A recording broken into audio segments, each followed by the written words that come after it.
하나님 말씀 봉독해 드립니다. 요한복음 6장 1절부터 21절까지의 말씀입니다. 그 뒤에 예수께서는 갈릴리 호수 곧 티베리아 호수 건너편으로 가셨는데 큰 무리가 예수를 따라갔다. 그것은 그들이 예수가 병자들을 고치신 표징들을 보았기 때문이다. 예수께서 산에 올라가서 제자들과 함께 앉으셨다. 마침 유대 사람의 명절인 유월절이 가까운 때였다. 예수께서 눈을 들어서 큰 무리가 자기에게로 모여드는 것을 보시고 빌립에게 이 사람들을 다 먹일 만한 빵을 우리가 어디서 사올 수 있겠느냐 하고 물으셨다. 이것은 단지 빌립의 속을 떠보려고 하신 말씀이었고 예수께서는 하실 일을 이미 마음속에 작정하고 계셨던 것이다. 빌립은 이 사람들에게 빵을 조금씩이라도 먹이자면 200데나리온 어치를 사온다 해도 모자라겠습니다 하고 대답하였다. 제자 가운데 하나이며 시몬 베드로와 형제가 아닌 안드레가 예수께 말하였다. 여기에 보리빵 5개와 물고기 2마리를 가지고 있는 한 아이가 있습니다. 그러나 이렇게 많은 사람에게 그것이 무슨 소용이 있겠습니까? 예수께서 그들에게 사람들을 모두 앉혀라 하고 분부하셨다. 마침 그곳에는 풀이 많았는데 거기에 많은 사람 앉은 사람은 남자만 약 5,000명이나 되었다. 그때 예수께서는 손에 빵을 드시고 감사의 기도를 올리신 다음 거기에 앉아있는 사람들에게 달라는 대로 나누어 주시고 다시 물고기도 그와 같이 하여 나누어 주셨다. 그들이 배불리 먹은 뒤에 예수께서 제자들에게 이렇게 말씀하셨다. 남은 부스러기를 다 모으고 조금도 버리지 말아라. 그래서 보리빵 5개를 먹고 남은 부스러기를 제자들이 모았더니 12광주리에 가득 찼다. 사람들은 예수께서 행하신 표징을 보고 이분은 참으로 세상에 오시기로 된 그 예언자이다 하고 말하였다. 예수께서는 그들이 달려들어 억지로라도 왕으로 모시려는 낌새를 알아채시고 혼자서 다시 산으로 피해 가셨다.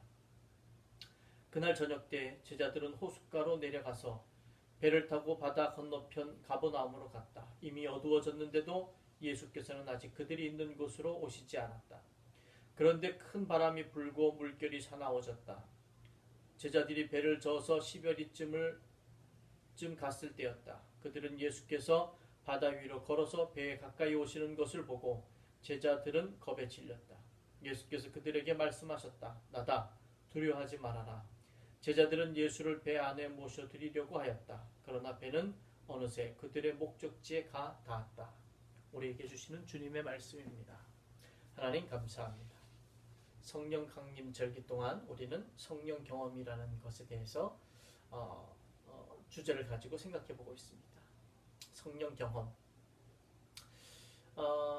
한국 교회가 이 성령 경험을 올바로 이해하고 그리고 이 성령 경험을 올바로 한다면 정말 더 진지하고 더 영향력 있고 더 풍성한 한국 교회가 되지 않을까라는 생각을 가지고 있습니다.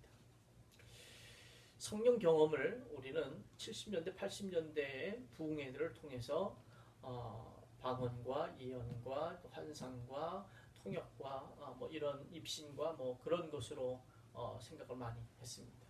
성령을 경험한 사람들이 받는 은사이기 때문에 그랬지요.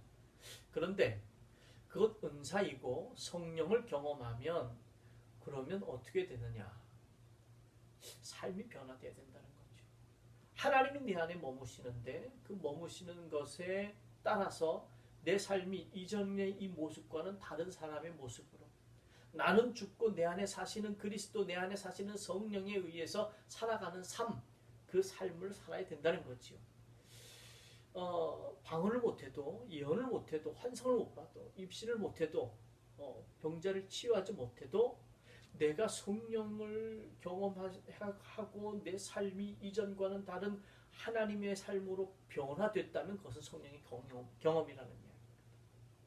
수많은 사람들이 방언과 예언과 많은 은사들을 경험했지만 지금 그들의 삶 가운데 성령이 있느냐? 그들이 교회에 머물고 있느냐? 그들이 정말 성령을 경험한 사람으로서 빛과 소금으로서 살고 있느냐라는 것을 물으면 굉장히 회의적이란 이야기. 우리에게 중요한 것은 성령을 경험하면 삶이 바뀌어야 한다. 그래서 오늘은 성령을 경험하면 사랑으로 살게 된다라는 이야기. 성령을 경험하면 사랑으로 살게 된다. 이게 무슨 얘기일까? 그리스도인은 사랑하면서 사는데, 제가 늘 하는 이야기이지만 성경에서 이야기하는 이 사랑이라는 개념은 개인적인 감정에 치우쳐 있는 것은 아닙니다. 개인적으로 내가 저 사람을 미워하고 저 사람을 사랑하고, 물론 사랑해야 하지만 그런 아주 세부적인 감정에 얽매여 있어서는 우리로 하여금 진짜 사랑할 수 없게 만든다는 거죠. 제가 누굴 미워합니다. 저 목사는 사랑이 없는 목사예요. 그런데 미워하는 사람이 한 사람이 있기는 하지만 하나님 나라를 위해서 내 모든 것들을 내어놓고 헌신하면서 살아가는 거예요. 그럼에도 불구하고 한 사람을 미워하는 것 때문에 저 사람은 사랑이 없는 사람이다 라고 말할 수 있다는 거죠. 그래서 그가 이야기하는 말씀이나 그가 살아가는 삶 전체를 다 부정할 수도 있다는 이야기입니다. 결국 인간으로서 살아가면서 여러 가지 느끼는 감정들 때문에 미움이 있는데, 잘못 판단한다면 사랑할 수 없다는 거죠. 한 사람도 미워할 수 없는 사람이 없다. 한 번도 분노를 표출하지 않는 사람이 없다. 근데 뭐 자기도 분노하고 자기도 미워하면서 어떻게 과연 사랑할 수 있을까? 개인적인 감정사에 치우치지 말고 이 사랑이라는 개념은 하나님 나라와 연관시켜서 생각해야만 하는 개념입니다. 하나님께서 이루시고자 하는 그 나라를 위해서 내 이웃을 정말 사랑하느냐? 나는 미워하는 사람이 없어. 나는 분노하지 않아. 그래서 내 주변에 있는 사람들과 알콩달콩 재밌게 잘 살아. 그런데 이 사람의 관심이 하나님 나라에 없다면, 내 주변에 굶주리고 있는 사람들, 내 주변에 소외된 사람들, 정말 저 미얀마에 어이없이 죽어가는 저 현장,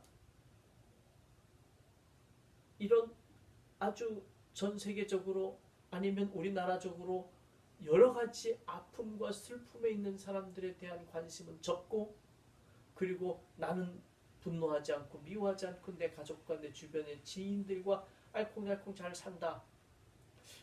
그런 사랑은 아니라는 이야기. 여기 있는 사랑은 예수님께서 강도 만난 사람의 비유를 들면서 얘기하셨던 것처럼 너도 가서 강도 만난 자들 그 자의 이웃이 되라. 그것이 진짜 사랑이다 라는 이야기입니다. 우리는 관심 가져야 합니다. 미얀마에서 저렇게 사람이 죽어가고 있고 저들이 민주화를 위해서 저렇게 애쓰고 있는데 그런 일에 관심 가져야 합니다. 이 세상에 일어나고 있는 수많은 차별과 억압과 늘 억울한 죽음과 그런 것에 관심 가져야 합니다. 우리나라는 계속적으로 일용직 노동자들이 사고로 죽어가고 있습니다. 그들의 눈물, 그 가족들의 눈물 관심 가져야 합니다. 이게 사랑입니다. 세월호 잊어버리자 아닙니다. 그들이 정말 납득할 만하여서 이제는 우리도 편안히 살 수 있다라고 얘기할 때까지 그들을 옆에서 돕고 그들과 함께 해주는 것, 이게 사랑입니다. 내 주변에서 굶주린 사람들, 내 주변에서 억울함을 겪는 사람들, 그 사람들에 대해서 눈을 닫고 있는다면 그것은 내 주변에 있는 사람의 이웃이 되지 못하는, 사랑하지 못하는 것이다 라는 이야기죠. 성령을 경험하면 사랑하게 됩니다. 물론 내 이웃도 사랑하고 내 주변도 사랑하죠. 내 가족도 사랑하죠. 그런데 그것에 머물지 않고 하나님 나라라는 차원에서 내 주변에서 일어나는 이 우주적 지구 차원에서 일어나고 있는 모든 것들을 바라보면서 사랑할 수밖에 없다는 이야기입니다. 이 사랑은 극히 인간에게만 제한되어 있는 것은 아닙니다. 애완동물에 제한되어 있는 것은 아닙니다. 하나님은 이 지구를 창조하시고 나서, 우주를 창조하시고 나서 모든 것이 보시기에 좋았다라고 얘기하십니다. 여러분, 우리 주변에 있는 그냥 길바닥에 있는 돌멩이조차도 하나님이 창조하신 거예요. 그냥 있는 게 아니에요. 하나님은 그 모습까지도 보시기에 좋았다. 그러니까 우리가 얼마나 이 지구를 아름답게 가꾸고 지키고 보존하려고 사랑해야 하는지 우리가 알아야 합니다. 그런데 이 사랑은 어떻게 가능하냐? 어떻게 가능하냐? 성경에 보니까 오늘 읽었던 에베소서의 말씀, 제가 에베소서 말씀 안 읽어드렸나요? 한번 제가 에베소서 3장 14절부터 21절까지의 말씀을 읽어드리겠습니다. 그러므로 나는 아버지께 무릎을 꿇고 빕니다. 아버지께서는 하늘과 땅에 있는 각 족속에게 이름을 붙여주신 분이십니다. 아버지께서 그분의 영광의 풍성하심을 따라 그분의 성령을 통하여 여러분의 속사람을 능력으로 강건하게 하여 주시고, 그리고 아버지께서 여러분의 믿음을 보시고 그리스도로 하여금 여러분의 마음속에 들어가 사실 수 있게 하여 주시기를 빕니다. 그래서 여러분이 사랑의 뿌리를 받고 사랑을 기초로 하여 살아감으로써 모든 성도와 함께 여러분이 그리스도의 사랑의 너비와 길이와 높이와 깊이가 어떠한지를 깨달을 수 있게 되고 인간의 모든 지식을 초월한 그리스도의 사랑을 알 수 있게 되기를 바랍니다. 그리하여 하나님의 온갖 충만하심으로 여러분이 충만하여지기를 바랍니다.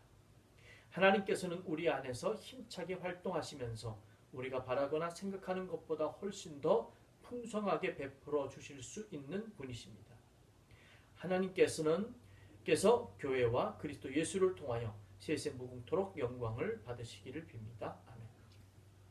지금 읽은 말씀에 보면 17절에 이런 말씀이 있습니다. 그리스도 예수 그리고 아버지께서 여러분의 믿음을 보시고 그리스도로 하여금 여러분의 마음속에 들어가 사실 수 있게 하여 주시기를 빕니다. 그래서 여러분이 기억하시기 바랍니다.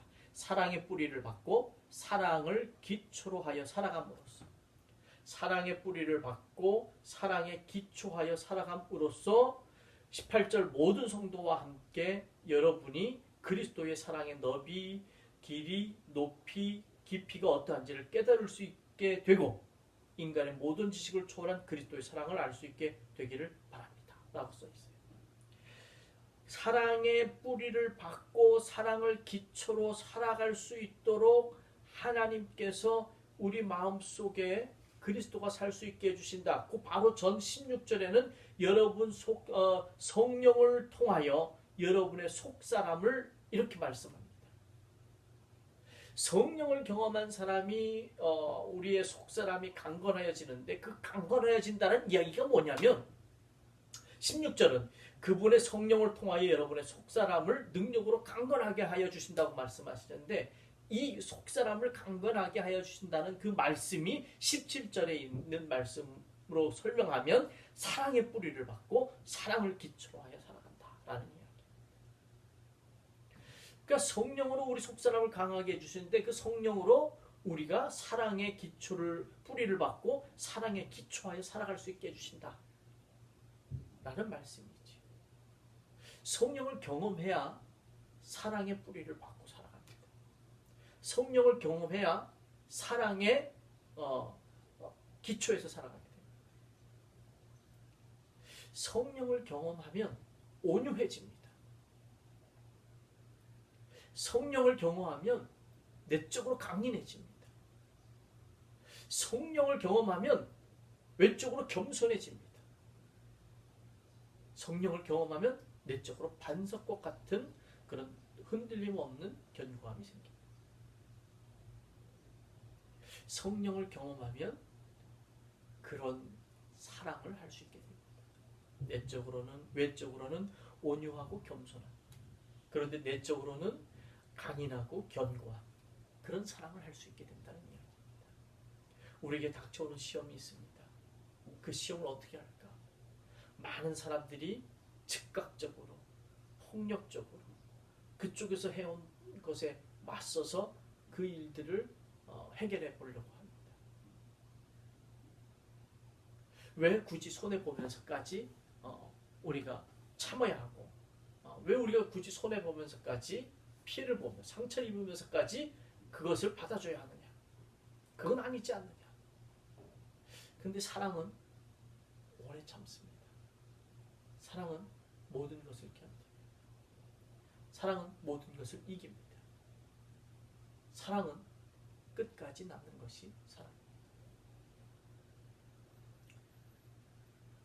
개인을 상대할 때도 사회를 상대할 때도, 어떤 문제를 상대할 때도, 우리에게 주어지는 닥쳐오는 모든 문제를 상대할 때도 온유 겸손한 모습으로, 하지만 끊임없이 견고하고 강인한 모습으로 끝까지 하나님 나라를 이루어가는 것이 바로 사랑입니다.